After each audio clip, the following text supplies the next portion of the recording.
With the tragic loss of both parents and a sister within a year, a voice inside Elder Bob Teta told him that Thanksgiving would never be the same. Still, a chance, or rather purposeful encounter with the Holy Spirit helped lead him and the First Presbyterian Church of Glenolden to think about family Thanksgiving in a whole new way.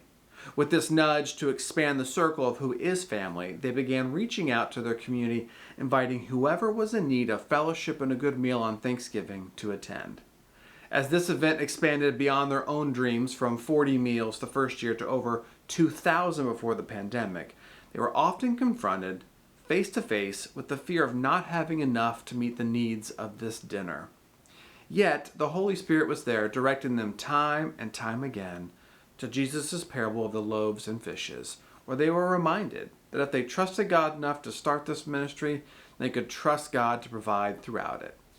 As they share their experience, we hope that you will be encouraged to listen to God's voice, calling you into something new. We were coming out of a restaurant, and a man came up to us. He came up and said, I'm awful hungry.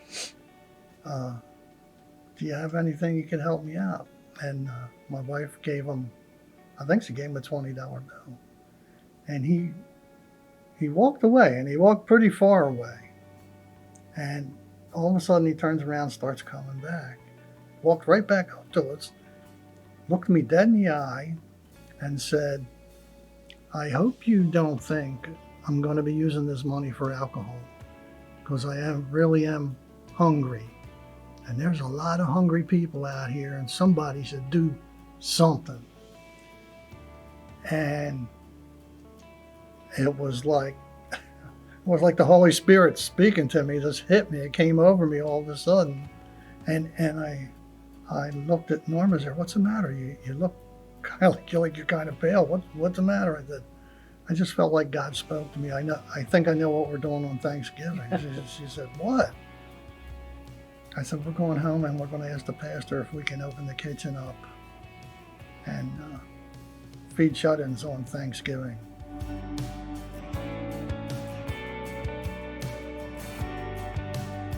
So we opened the kitchen on Thanksgiving, and I guess we cooked about a dozen turkeys that year. And we had maybe 40 people came here and ate, and 40 people were delivered meals. So that was our first year. So then fast forward ahead, the Thanksgiving before the pandemic, I think we delivered over 2,000 meals.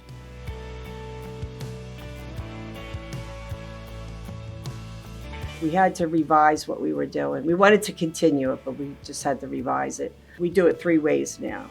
I have a huge list of people that we call. I have a little team of people that help me make phone calls, and we ask them what would they prefer. Would they prefer a $25 grocery card to help them do grocery shopping for Thanksgiving, because many of them are on food stamps, and Thanksgiving is towards the end of the month, and that's when they're running out of money.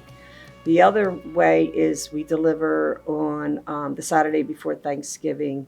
We deliver frozen turkeys. And all those turkeys are donated from the community. We have a list of shut-ins. We have a lot of disabled people, a lot of disabled veterans, a lot of agencies call us. And those people, we decided that we were going to still try to deliver them meals. So we pay for the meals from Fallcroft Diner. We have shifts going back and forth picking them up, and we put them in the boxes, and then we deliver them to the homebound who can't cook for themselves.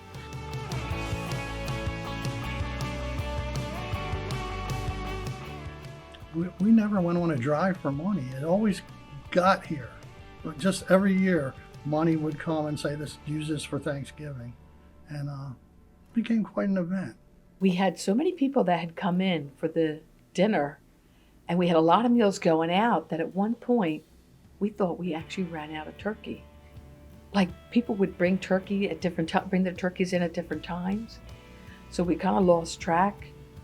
And while people were still working, we would look in the roasters and there was nothing in there. And by the grace of God, things were happening and moving along. And next thing you know, there's turkey in the roasters. Other than giving food. They were feeding their soul, let's say. I think, you know.